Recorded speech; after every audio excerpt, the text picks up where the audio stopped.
आज मैले तपाईँहरूको माझमा तपाईँहरूले धेरैपल्ट सुन्नुभएको, तपाईँहरूले धेरैपल्ट पढिराख्नु भएको वचनलाई मैले लिएर आएको छु। आउनुहोस् हामी इजेकियलको किताबमा जानेछौँ। इजेकियल तपाईँहरू सबैले एकपल्ट पल्टाउनुहोस् त कृपया गरेर। इजेकियलको किताब 36को 26, 36को 26 है, 36को 26लाई आज हामी हेर्नेछौँ। र यर्मिया 31को 31लाई पनि हेर्नेछौँ। दुईटा आजको पदलाई हामी हेरेर अगाडि बढ्नेछौँ। तपाईँहरूले पाइसक्नुभयो भने म तपाईँहरूको निम्ति पढेर सुनाउने छु। इजेकियल 36को 26। म तिमीहरूलाई एउटा नयाँ हृदय दिनेछु र तिमीहरूभित्र म नयाँ आत्मा हालिदिनेछु। तिमीहरूबाट ढुङ्गाको हृदय निकालेर म त्यसको सट्टामा तिमीहरूलाई मासुको हृदय दिनेछु। यहाँ इजेकियलले इजरायलीहरूलाई को निम्ति भन्नुभएका कुराहरू हामीले यहाँ हेऱ्यौँ। अनि यर्मिया 31को 11, 31को 31मा आउनुहोस् त। अनि यहाँ हामी यो पाठ पढेर हामी अगाडि बढ्नेछौँ। परमप्रभु भन्नुहुन्छ, ती दिन आउनेछन् जब इजरायलीको घरानासँग र यहुदाको घरानासँग म एउटा नयाँ करार स्थापना गर्नेछु। यो दुईटै पदको एउटै आशय चाहिँ के छ भने परमेश्वरको नयाँ करारको कुरा छ। नयाँ करार। गत महिना जुलाईको अन्तिम हप्ता मैले तपाईँहरू समक्ष वचन बाँड्ने क्रममा मैले मत्तीको किताबबाट 6को 33लाई यहाँको माझमा राखेको थिएँ। अनि मत्ती 6:33ले भन्छ, तर पहिले उहाँको राज्य र उहाँको धार्मिकतालाई खोजी गर र यी सबै थोक तिमीहरूको निम्ति थपिनेछ भनेर यहाँ मत्ती 6:33मा हामीले सुनिरहेका थियौँ। अनि विशेष गरिकन मैले केही कुराहरू त्यहाँ तपाईँहरूको माझमा राखेको थिएँ। तर यो वचन तपाईँहरूको माझमा राख्दै गर्दा मैले एउटा सानो कुरा चाहिँ के भनेको थिएँ भने यो परमेश्वरको प्रतिज्ञाको वचन हो। अनि परमेश्वरको प्रतिज्ञा चाहिँ दुई किसिमको पाउँछौँ। एउटा चाहिँ शर्तसहितको प्रतिज्ञा, अर्को चाहिँ शर्तविहीन प्रतिज्ञाहरू। अनि दुई किसिमको प्रतिज्ञामा यो चाहिँ शर्तसहितको प्रतिज्ञा हो। अनि यो वचनले चाहिँ के भन्दैछ भने म तिमीहरूलाई सबै थोक थप दिनेछु। तिमीहरूलाई चाहिने कुराहरू, तिमीहरूलाई के कुरा चाहिन्छ भन्ने कुरा मलाई थाहा छ। किनभने तिमीहरू एउटा सामान्य मानिस भएर तिमीहरूको छोराछोरीले के चाहन्छ त्यो कुरा तिमीहरूलाई थाहा हुन्छ भने म त तिमीहरूलाई निर्माण गर्ने, सृष्टि गर्ने तिमीहरूको स्वर्गीय पिता हुँ। मलाई तिमीहरूलाई के खोजिरहेका छौ यो कुरा मलाई थाहा छ। अनि यहाँले तर म तिमीहरूलाई सबै थोक दिन चाहन्छु, सबै थोक तिमीहरूलाई दिन्छु। तर उहाँले एउटा शर्त राख्दै हुनुहुन्छ कि तर तिमीहरूले पहिले चाहिँ ईश्वरको राज्य र धार्मिकतालाई पहिला तिमीहरूले खोजी गर्नुपर्छ। अनि तिमीहरूले यदि त्यसो गरेको खण्डमा तिमीहरूमा भएका थोरै नम्रता, तिमीहरूमा जति नम्रता छँदै छैन भन्ने कुरा होइन, तिमीहरूमा नम्रता छ। तर तिमीहरूलाई म एकदमै हम्बल, एकदमै डाउन टु द अर्थ, एकदमै नम्र मानिसहरू तिमीहरूलाई बनाउने छु। तिमीहरूमा भएको नम्रतालाई म एकदमै तिमीहरूलाई त्योभन्दा बढी प्रशस्त मात्रामा दिएर अझै नम्रता तिमीहरूलाई बनाउने छु। तिमीहरूले कतिपय अवस्थामा क्षमा दिन सकिरहेका छैनौ, क्षमा गर्न सकिरहेका छैनौ, क्षमा माग्न सकिरहेका छैनौ। तर तिमीहरूले ईश्वरको राज्य र धार्मिकतालाई खोजी गरेको खण्डमा म तिमीहरूको हृदयमा यस्तो किसिमको क्षमाका ती कुराहरू हालिदिन्छु कि तिमीहरूले आफूलाई सतावट गर्नेहरूलाई पनि, आफूलाई मन नपराउनेहरूलाई पनि, आफूलाई घिनाउनेहरूलाई पनि तिमीहरूले क्षमा गर्न सक्छौ। त्यो पनि हृदयबाट तिमीहरूले क्षमा गर्न सक्छौ। त्यस्तै तिमीहरूले ईश्वरको राज्य र धार्मिकतालाई खोजी गरेको खण्डमा तिमीहरूको हृदयमा प्रेम छ, हुँदै नभएको होइन। तर तिमीहरू अहिलेको सवालमा तिमीहरूले जसलाई मन पराउँछ, तिमीहरूलाई जसले मन पराउँछ, तिमीहरूलाई जसले राम्रो गर्छ त्यसलाई मात्रै तिमीहरूले प्रेम गरिराख्न सकिरहेको छौ भने यदि तिमीहरूले ईश्वरको राज्य र धार्मिकतालाई खोजी गरेको खण्डमा चाहिँ म तिमीहरूको हृदयमा यस्तो प्रेमका कुराहरू हालिदिन्छु कि तिमीहरूले आफूलाई सतावट गर्नेलाई पनि प्रेम गर्न सक्छौ, तिमीहरूले शत्रुलाई पनि प्रेम गर्न सक्छौ। एउटा गालामा हानिदियो भने तिमीहरू प्रेमसहित अर्को गाला पनि तिमीहरू थाप्न सक्छौ। अनि मैले यो वचन तपाईँहरूको माझमा राख्दै गर्दाखेरि विशेष गरिकन एउटा कुरा चाहिँ के राखेको थिएँ भने यो चाहिँ परमेश्वरको प्रतिज्ञा हो। परमेश्वरले तपाईँ र म अथवा उहाँले छान्नुभएको, उहाँले चुन्नुभएको मानिसहरूको निम्ति उहाँले राख्नुभएको प्रतिज्ञा हो। अनि यहाँ चाहिँ एउटा शर्तसहितको प्रतिज्ञा परमेश्वरले राख्नुभएको छ। म आज तपाईँहरूको माझमा परमेश्वरले दिनुभएको अथवा राख्नुभएको प्रतिज्ञा अथवा करार अलिकति थोरै तपाईँहरूको माझमा म तपाईँलाई यो अलिकति उहाँको प्रतिज्ञाको बारेमा अलिकति आजको वचनमा बाँड्ने कोसिस गरिरहेको छु। विशेष गरिकन जब हामी येशू प्रभुको ख्रिस्टको अथवा परमेश्वरको प्रेमलाई हामी हेर्छौँ, उहाँले सुरुको दिनदेखि नै आदमको पालादेखि नै उहाँले हामीलाई प्रेम गर्नुभएको हामी पाउँछौँ। एकदमै मानव जातिलाई उहाँले प्रेम गर्नुभएको छ, एकदमै मानव जातिलाई उहाँले वास्ता गर्नुभएको छ। उहाँको उद्देश्य कति असल छ कि कुनै पनि मानिस नरकुण्डमा नगएको होस् तर त्यसले अनन्त जीवन पाएको होस्, अनि त्यसले चाहिँ सदैव उहाँसँग रहमाट गर्न सकेको होस्। कति असल उद्देश्यको साथ उहाँले हामीलाई यी दिनहरूमा उहाँसँग डोर्याइराख्नु भएको छ। अनि उहाँको उद्देश्य पनि हामीलाई कहिल्यै पनि कुनै पनि अवस्थामा भत्ताभङ्ग नभोस्, नमरोस्, कुनै पनि अवस्थामा उनीहरू चाहिँ खतम भएर नजाओस् तर सधैँको निम्ति बाँचोस् भन्ने उहाँको उद्देश्य छ। अनि यसरी उहाँको प्रेमलाई हेर्दै गर्दा उहाँले तपाईँ र मेरो निम्ति, मानव जातिको निम्ति सुन्दर सुन्दर उपहारहरू, सुन्दर सुन्दर आशिषहरू दिनुभएको छ। जब हामी हेर्छौँ भने उहाँले आफ्नो एकमात्र पुत्र हाम्रो निम्ति दिनुभएको छ। पहिलो सुन्दर उपहार, एकदमै बेस्ट गिफ्ट स्वरूप उहाँले आफ्नो एकमात्र पुत्र येशू ख्रिस्टलाई तपाईँ र मेरो निम्ति उहाँले दिनुभएको छ। अनि त्यसै गरी हामी हेर्छौँ भने हामीलाई थाहा छ उहाँले पवित्र आत्मा दिनुभयो है। अनि त्यसपछि तेस्रो वरदानको रूपमा अथवा आशिषको रूपमा उहाँले तपाईँ र मलाई यो एउटा आइकोनिक बाइबल दिनुभएको छ। यो आइकोनिक बाइबल आज म तपाईँहरूको माझमा बाइबलका केही कुराहरू, यो म यसको विशेषताका कुराहरू म तपाईँलाई राख्दै म अगाडि बढ्न चाहन्छु। एकदमै तेस्रो वरदानको रूपमा, आशिषको रूपमा, सुन्दर गिफ्टको रूपमा परमेश्वरले तपाईँ र मलाई यो महत्त्वपूर्ण एउटा सुन्दर बाइबल दिनुभएको छ। अनि गत हप्ता हामीले सुन्दै थियौँ कि यो बाइबल चाहिँ उहाँको वचन हो, परमेश्वरको वचन हो बाइबल है। अनि यो बाइबल अद्भुत छ, रहस्यमय छ, अचम्मको छ। यो वचनमा जीवन छ। अनि हामीले हेर्दै गत हप्ता सुन्दै थियौँ यो चाहिँ ज्योति हो, यो चाहिँ के हो, पानी हो। हामीले धेरै कुरा सुन्दै थियौँ होइन, के अरे यो चाहिँ एउटा हथौडा पनि हो, धेरै कुराहरू हामीले सुन्दै थियौँ। तर आज म तपाईँहरूलाई अलिकति अर्कै लजिकल हिसाबले तपाईँहरूलाई म केही कुराहरू राख्न गइरहेको छु। विशेष गरिकन बाइबल चाहिँ पुरानो करारमा परमेश्वर मानिससँग बोल्नुभयो, विभिन्न घटनाक्रमबाट, विभिन्न अवस्थाबाट, विभिन्न के अरे विभिन्न लडाइँका कुराहरूदेखि लिएर विभिन्न कुराहरूदेखि लिएर उत्पत्तिको किताबदेखि मलाकीको किताबसम्म हेर्छ भने परमेश्वर आफ्ना जनहरूसँग बोल्नुभयो। विभिन्न त्यो कुनै पनि माध्यमबाट हुनसक्छ। यद्यपि बाइबल चाहिँ एउटा के हो भने बाइबल किताबहरूको सङ्गालो हो होइन, एउटा धेरै किताबहरूको सङ्गालो हो। अनि यो बाइबलभित्र चाहिँ इतिहासको कुरा छ, साहित्यको कुरा छ, गीतका कुरा छ, उपदेशको कुराहरू छ, लडाइँ झगडाका कुराहरू छन् होइन। अनि यद्यपि यी कुराहरू भए पनि हामी बाइबललाई के भन्छौँ? परमेश्वरको वचन हो भन्छौँ। तर आज म तपाईँहरूलाई अर्को एउटा कुरा थपिदिन चाहन्छु। परमेश्वरको वचन हो यद्यपि, तर उत्पत्तिको किताबदेखि मलाकीको किताबसम्म पुरानो करारमा परमेश्वरले आफ्ना जनहरूसँग गर्नुभएको प्रतिज्ञा अथवा उहाँले दिनुभएको करारहरूको सङ्गालो हो बाइबल, पुरानो करार। भने जसरी मलाकीको किताबदेखि मत्तीको किताबसम्म परमेश्वर मौन रहनुभयो, कोहीसँग बोल्नु भएन भनेर भनिन्छ, लामो समय मौन रहनुभयो। अनि त्यस पछाडि फेरि मत्तीको किताबदेखि प्रकाशको किताबसम्म हेर्छ भने परमेश्वर फेरि विभिन्न घटनाक्रमबाट, विभिन्न अवस्थाबाट मानिसहरूसँग बोल्न लाग्नुभयो, बोल्न थाल्नुभयो। अनि उहाँले विभिन्न घटनाक्रमबाट मानिसहरूलाई प्रतिज्ञा गर्नुभयो। अनि त्यो प्रतिज्ञाहरूको सङ्गालो चाहिँ नयाँ करार हो। बाइबल चाहिँ परमेश्वरले तपाईँ र मेरो निम्ति गर्नुभएको प्रतिज्ञाहरूको करारहरूको सङ्गालो, प्रतिज्ञाको सङ्गालो चाहिँ बाइबल हो। यद्यपि बाइबलभित्र थुप्रै कुराहरू छ, थुप्रै कुरा, यद्यपि बाइबलभित्र मैले तपाईँलाई अघि भने धेरै कुराहरू छ होइन। अनि अर्को शब्दमा गत हप्ता हामीले सुन्दै थियौँ ज्योति हो, पानी हो, आगो हो, हथौडा हो, त्यो महभन्दा मिठो छ, विभिन्न कुराहरू उहाँको वचन हो भनेर सुन्दै थियौँ।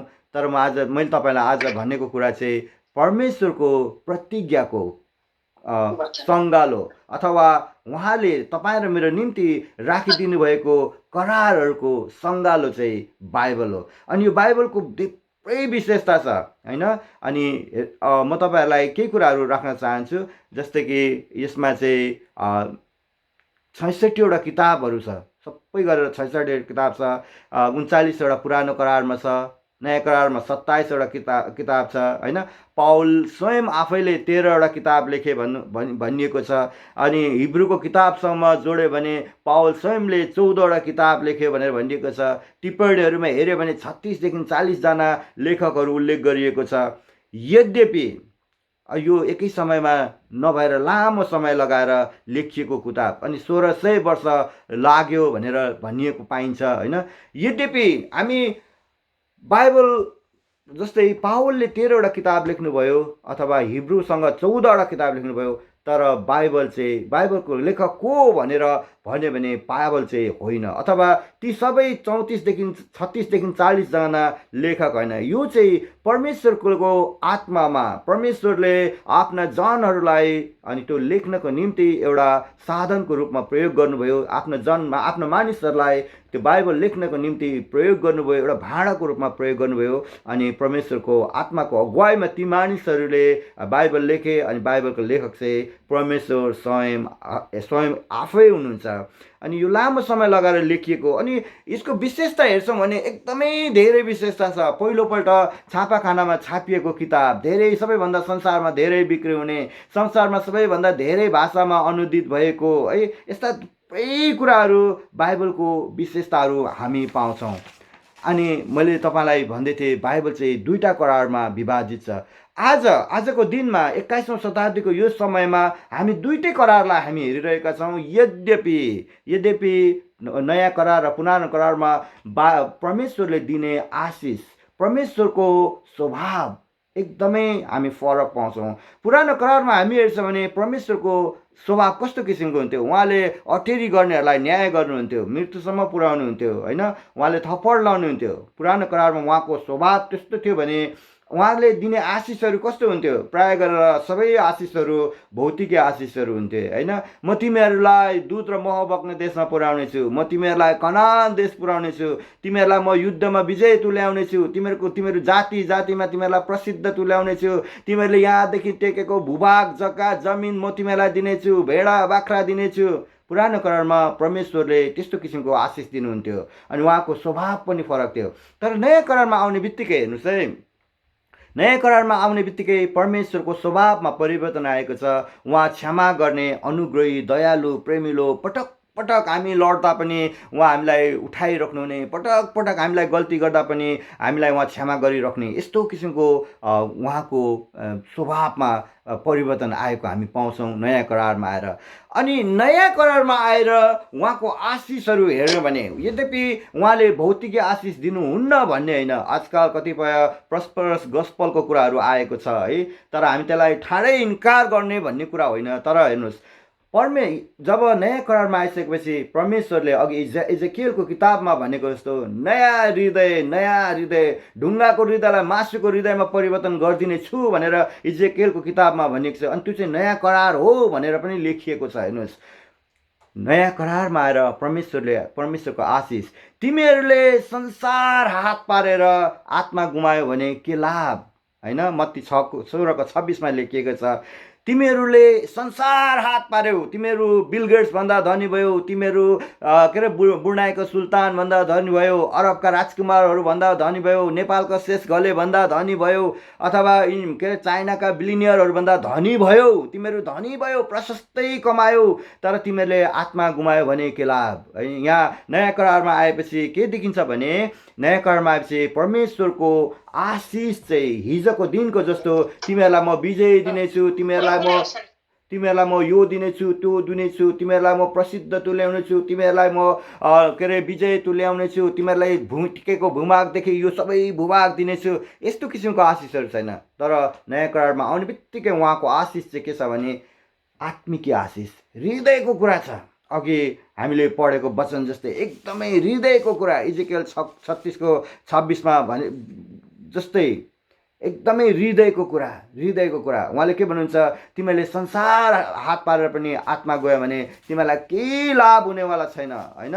अनि परमेश्वर हामीसँग के चाहनुहुन्छ भन्दाखेरि नयाँ करारमा आएपछि हामी हेर्छौँ भने उहाँले पुरानो करारमा हेर्छ भने बलिदानका कुराहरू छ, बलिदान चाहने, यो चाहने, त्यो चाहने कुराहरू छ। तर नयाँ करारमा आउने बित्तिकै परमेश्वर के भन्नुहुन्छ भने त्यस्ता कुराहरू माग राख्नुहुन्न। यद्यपि उहाँले अब त्यो जिउँदो बलिदान चाहिँ चाहनुभएको कुरा हामी रोमीको किताबमा पाउँछौँ, पावलले लेख्नुभएको किताबमा हामी पाउँछौँ। अहिले हामीले हेर्दै गरेको वचनहरू, मैले अघि तपाईँहरूको माझमा दुईवटा वचन राखेको थिएँ। मैले पहिलो वचन इजेकियल 36:26 राखेको थिएँ भने दोस्रो वचन यिर्मया 31:31 राखेको थिएँ। अनि यिर्मया 31:31मा यो चाहिँ परमेश्वरले एउटा नयाँ करार स्थापना गर्नेछु भनेको छ। अनि यो चाहिँ इजरायलीको घरानासँग भनेको छ। अनि तपाईँ र हामी यस समय, हामी त इजरायली होइनौँ नि, होइन त, हामी इजरायली होइनौँ, तर हामी के हो, हामी अन्य जाति हौँ त्यो हिसाबले हेर्दा। तर योनाको 12ले भने जस्तै हामीले प्रभुमा विश्वास गरेको कारणले, उहाँलाई हामीले मेरो प्रभु र मुक्तिदाता, मेरो परमेश्वर भनेर हामीले स्वीकारेको कारणले हामीले उहाँको निजी प्रजा हुने अधिकार पाएका छौँ। यस हेतुले आजको 21औं शताब्दीको समयमा मण्डलीहरू चाहिँ इजरायलीहरू हो। मण्डली भनेको के हो, धेरै मानिसहरूको समूह, एउटा नयाँ जन्म पाएको, प्रभुलाई उद्धार र मुक्ति प्रभुलाई मेरो प्रभु र मेरो मुक्तिदाता भनेर स्वीकारेको, उहाँको रगतले धोइ पखालिएको मानिसहरूको समूहलाई मण्डली भनिन्छ। यो इजरायली चाहिँ, मैले तपाईँलाई यिर्मया 31:11मा जो इजरायलीसँग परमेश्वरले नयाँ करार स्थापना गर्दै हुनुहुन्छ नि, मैले तपाईँलाई के भन्दैछु भने अहिले चाहिँ परमेश्वरले तपाईँ र मसँग यो भन्दै हुनुहुन्छ कि म तिमीहरूसँग नयाँ करार स्थापना गर्नेछु। अनि तपाईँ र म चाहिँ कन्फ्युज नहुनुपर्ने कुरा चाहिँ के हो भने, यहाँ इजरायली भनिएको छ, कसरी म इजरायली भएँ भन्ने सवालमा मैले यो कुराहरू राखिरहेको छु। तपाईँ र म आजको समयमा हामी चाहिँ इजरायली जस्तै हौँ, एउटा आशिषित जाति, छुट्याइएको, चुनिएको, प्रभुले छान्नु भएको। हामीले उहाँलाई मेरो प्रभु र मुक्तिदाता भनेर ग्रहण गरेको कारणले हामीले यो कुराहरू हामीलाई पायौँ। अनि अहिलेको समयमा चाहिँ परमेश्वर चाहिँ यो यिर्मया 31:31 चाहिँ इजरायलीहरूसँग होइन, तर तपाईँ र मसँग उहाँ नयाँ करार स्थापना गर्न चाहिराख्नु भएको छ। नयाँ करार स्थापना गर्दै हुनुहुन्छ, अथवा उहाँले यो प्रतिज्ञा अथवा यो करार, यो वचन चाहिँ तपाईँ र मेरो निम्ति दिँदै हुनुहुन्छ। मानिसहरूको शिर, समग्रमा हेर्नु पर्नु भन्दा मानिसको शिर को हो भन्दाखेरि आदम हो, होइन। मानिसको शिर, मण्डलीको शिर। तर अहिलेको जब मानिसको शिर थियो, तर येशू प्रभुको समयमा आएपछि प्रभु येशू ख्रिस्टले त्यो ठाउँ लिनुभएको छ। अनि अहिले चाहिँ हामी हेर्छौँ भने येशू ख्रिस्ट चाहिँ मण्डलीको शिर हुनुहुन्छ, येशू ख्रिस्ट चाहिँ मानिसको शिर हुनुहुन्छ, होइन।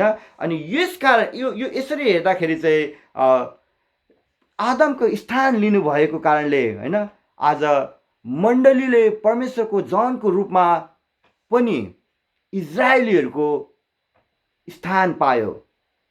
तपाईँहरू यो इजरायली भन्ने शब्दलाई तपाईँले ध्यान दिनुहोस्। 31:11 मैले तपाईँलाई के भन्दैछु भने इजरायलीहरूसँग उहाँले यो करार बाँध्नु भएको हो नि, होइन। तर अहिले चाहिँ हामी इजरायली हामी हौँ, अहिलेको समयमा इजरायली हामी हौँ। मण्डलीको शिर येशू ख्रिस्ट हुनुहुन्छ र हामी त्यो नाताले अहिले हामी चाहिँ इजरायली जस्तै हुन पायौँ। यसको यो अर्थले तपाईँले यसरी लिदिनुहोस् कि अहिले चाहिँ परमेश्वरले तपाईँ र मसँग यो नयाँ करार स्थापना गर्न चाहनुहुन्छ। अब हेर्नुहोस्, करार के हो त, है। नयाँ करार त भनिएको छ, करार के हो। अनि यो करारलाई बुझ्नको निम्ति निकै गाह्रो पर्ने रहेछ। मैले धेरै लामो हेरेँ, तर पनि मैले पनि धेरै कुरा बुझ्न सकिरहेको छैन, किनभने धेरै किताबहरूमा धेरै व्यक्तिहरूको विभिन्न किसिमको धारणा पाइयो। तपाईँ र मैले प्रयोग गर्ने यो टिप्पणीहरूमा करार के हो भनेर यस्तो किसिमले लेखिएको छ, म तपाईँलाई पढेर सुनाउँछु। यद्यपि यो मेरो धारणा होइन, यो चाहिँ टिप्पणीमा लेखिएको, मैले तपाईँहरूको निम्ति पढेर सुनाउँछु। नयाँ करारको टिप्पणीमा यसरी लेखेको छ, करार के हो भनेर। करार चाहिँ दुई पक्षको बिचमा हुने प्रतिज्ञा वा कबुल हो। अनि यसलाई बुझाउनको निम्ति चाहिँ विवाहको उदाहरणहरू राखिएको छ। जस्तो कि विवाह दुईजना बिचमा विवाह हुन्छ, एकजना स्त्री एकजना पुरुष, फरक फरक घरानाको, फरक फरक जातको, होइन, फरक फरक घरानामा अथवा परिवारमा हुर्केको दुईजनाको बिचमा करार हुन्छ। अनि त्यो करारद्वारा उनीहरू के हुन्छ, संसारको सबैभन्दा घनिष्ठ हुन्छ, सबैभन्दा नजिकको सम्बन्ध स्थापना हुन्छ। के द्वारा? एउटै कुरा, परमेश्वरमा दुवैजनाको सहमतिमा भएको करारद्वारा। अनि त्यो चाहिँ सबैभन्दा नजिकको सम्बन्ध हुन्छ एउटा स्त्री र एउटा पुरुषको। अनि यो टिप्पणी अनुसार चाहिँ के भन्छ, दुई पक्ष हुनुपर्छ भनेर लेखिएको छ एउटा करार हुनको निम्ति। अनि अहिले आधुनिक समयमा, अहिलेको समयमा सबै कन्ट्र्याक्टहरूलाई, ट्रिटीहरूलाई, सन्धिहरूलाई पनि करारको उपमा दिएको छ। यद्यपि हेर्नुहोस् है, अन्य ठाउँमा मैले के पाएँ भने, यो शास्त्रहरूको अध्ययन गर्ने भन्ने एउटा किताब छ, यसमा के लेखेको छ भने, म तपाईँहरूको निम्ति पढेर सुनाउँछु करार के हो भनेर। परमेश्वर र मानिस बीच भएका बाइबलीय करारहरू सामान्य रूपमा दुई बराबर दल बीच भएको सन्धि जस्तै होइन। अघि के भनेको छ, बिचको एउटा सन्धि, दुई पक्ष बिचको प्रतिज्ञा अथवा कबुल भनेको छ। यसले के भनेको छ, दुई बिचको कबुल होइन। त्यसो भने के हो त? परमेश्वरको करार चाहिँ परमेश्वरद्वारा मात्रै गरिन्थ्यो, तर त्यसमा त्यहाँ समावेश गरिएका मानिसहरूको भलाइको निम्ति हुन्थ्यो। यहाँ चाहिँ के भनेको छ भने, यो करार दुई बिचको होइन, परमेश्वरको करार चाहिँ परमेश्वरले करार गर्नुहुन्थ्यो। अनि त्यो करार चाहिँ ती व्यक्तिहरूलाई गरिन्थ्यो, अनि ती व्यक्तिहरूको भलाइको निम्ति हुन्थ्यो। कुनै एक व्यक्ति वा समूहप्रति, कुनै व्यक्ति पनि हुनसक्छ, समूह पनि हुनसक्छ, होइन। हामी हेर्छौँ भने थुप्रै किसिमको करारहरू छ। थुप्रै आदमसँग गर्नुभयो करार, नोआसँग गर्नुभयो, अब्राहमसँग गर्नुभयो, यसरी हेर्दा इजरायलीहरूसँग गर्नुभयो, प्यालेस्टाइनीहरूसँग गर्नुभयो। थुप्रै 8-9वटा करारका कुराहरू छ। अनि व्यक्तिमा करार छ, परमेश्वर र व्यक्तिमा करार छ, सामाजिक करार, दुनिया किसिमको करार छ है। अनि यहाँ चाहिँ के भनिएको छ भने, कुनै एक व्यक्ति वा समूहप्रति जिम्मेवारी हुने प्रतिज्ञा परमेश्वरले गर्नुहुन्थ्यो र तिनीहरूले त्यस करारका कर्तव्यहरू स्वीकार गरून् भनी परमेश्वरको माग गर्नुहुन्थ्यो। यहाँनिर अलिकति सहज रूपले बुझाउनको निम्ति म तपाईँलाई के भन्दैछु भने, यहाँ चाहिँ हाम्रो इच्छा, हाम्रो चाहना होइन, परमेश्वरले भन्नुभएका कुराहरू। परमेश्वरले के भन्नुहुन्छ भने, म तिमीहरूसँग करार बाँध्नेछु, प्रतिज्ञा गर्नेछु, तिमीहरूलाई म यसो गर्नेछु, उसो गर्नेछु, होइन। अनि हेर्नुहोस्, इजरायलीसँग उहाँले प्रतिज्ञा बाँध्नुभयो, तर इजरायलीहरूले धेरै अवस्थामा त्यो कुराहरू फलो गरेन अथवा पछ्याएन, मानेनन्। तर मिठो कुरा चाहिँ के छ भने, यद्यपि ती नमानेको कारणले इजरायलीहरूले कतिपय आशिषहरू पाएनन्, तापनि परमेश्वरले आफ्नो मन बदल्नु भएन र उक्त करार तोड्नु भएन। तर आफूले प्रतिज्ञा गर्नुभएको कुराहरू यद्यपि आजको दिनमा पनि इजरायलीहरू अब इजेकियलको किताब, यर्मियाको किताबमा, इजेकियलको किताबमा तपाईँहरू हेर्नुहुन्छ भने इजरायलीहरूले एकदमै बेवफा गरेको, एकदमै परमेश्वरको करारभित्र नरहेको, एकदमै परमेश्वरको कुराहरूमा अटेर भएको कुराहरू पाउँछौँ। अनि यद्यपि त्यति हुँदाहुँदै पनि कति आशिषहरू त इजरायलीहरूले पाएन। तर एकदमै ब्युटी कुरा चाहिँ, मिठो कुरा चाहिँ, परमेश्वरले आफ्नो करारहरू इजरायलीहरूसँग कहिले पनि तोड्नु भएन। र यद्यपि उहाँले त्यो करार यद्यपि अहिलेसम्म पनि राख्नु भएको छ। अब यसको अर्थ इजरायली भनेर आफूलाई हाल्नुहोस् त्यहाँ, त्यो इजरायली भन्ने ठाउँमा परमेश्वरको करार अझै पनि तपाईँ र मसँग रहेछ, उहाँले तोड्नु भएको रहेनछ। अनि परमेश्वरको करारभित्र रहेको आशिष चाहिँ तपाईँ र मैले कसरी प्राप्त गर्ने, परमेश्वरको करारभित्र रहेको आशिष चाहिँ तपाईँ र मैले कसरी प्राप्त। अहिलेको विषयवस्तु चाहिँ यो हो, परमेश्वरको करार। परमेश्वरले इजरायलीसँग करार तोड्नु भएको छैन। यद्यपि इजेकियलको किताबमा इजरायलीहरूले धेरैपल्ट परमेश्वरको मन दुखाए पनि इजरायलीहरू कतिपय आशिषहरू प्राप्त गर्नुपर्ने प्राप्त गर्न सकेन, किनभने उनीहरूले त्यो करारभित्र रहेर आफ्नो दायित्वहरू पुरा गर्न सकेको छैन। तर पनि केही आशिष नपाए पनि परमेश्वरले कहिले पनि इजरायलसँग त्यो सम्बन्ध, त्यो करारलाई तोड्नु भएको छैन र आजसम्म, आजको दिनसम्म त्यो करार उहाँले हामीसँग बाँधिराख्नु भएको छ। परमेश्वरको करारभित्रको आशिषहरू चाहिँ तपाईँ र मेरो हकदार हो। इजेकियल 36:26 फेरि एकपल्ट आउनुहोस्। यहाँनिर परमेश्वरले, अघि मैले तपाईँलाई नयाँ करार र पुरानो करारको बारेमा भन्दै गएँ अनि मैले तपाईँलाई भने आशिषमा फरक छ। अनि नयाँ करारमा आएपछि के भनिएको छ भने, सारा संसार हात पारे पनि तिमीहरूले आत्मा गुमायो भने तिमीहरूलाई के लाभ भनेपछि अहिले चाहिँ परमेश्वरले के भन्नुहुन्छ, अहिले चाहिँ हृदयको कुरा चाहनुहुन्छ। हृदयको कुरा, हृदय एकदमै हृदयबाट हामीलाई बनाउन चाहनुहुन्छ होइन, एकदमै हृदयको कुरा। आज अघि मैले तपाईँलाई इजेकियलको किताबमा इजरायलीहरू कति हठी भएको थिए भन्ने कुरा तपाईँलाई भन्दै थिएँ होइन। इजेकियल इजरायलीहरूमा एकदमै लोकप्रिय थिए अनि उनी चाहिँ एक अगमवक्ता हो। अनि इजेकियलको कुरा चाहिँ यो इजरायलीहरूले चाहिँ सुन्ने गर्थे रहेछ। त्यो समयमा उनका सन्देशहरू सुन्न तिनीहरू सधैँ भेला हुन्थे अरे इजरायलीहरू है। यो बेबिलोनको समयको कुराहरू यहाँ राखिएको छ। इजरायलीहरू परमेश्वरको वचन सुन्न मन पराउँथे, तर ती पालन गर्न अपेलना गर्थे, पालन गर्न चाहँदैनथे। तिनीहरूले ती अगमवक्ताका वचनहरू अथवा इजेकियलले भनेका वचनहरू बमोजिम गर्दैनथे, तर मुखले मात्र परमेश्वरप्रति सेवा गरिरहेका थिए, तर हृदयमा पाप थियो भनेर लेखिएको छ। मुखले त तिनीहरू भक्तिको कुरा गर्छन्, तर तिनीहरूको हृदय, इजरायलको हृदय लोभी थियो। इजेकियलको वचनले तिनीहरूका हृदयलाई लोभ्याउँथ्यो, तर उनका सन्देश तिनीहरूका हृदयमा प्रवेश गर्न सकेन, इजरायलीहरूको हृदयमा प्रवेश गर्न सकेन।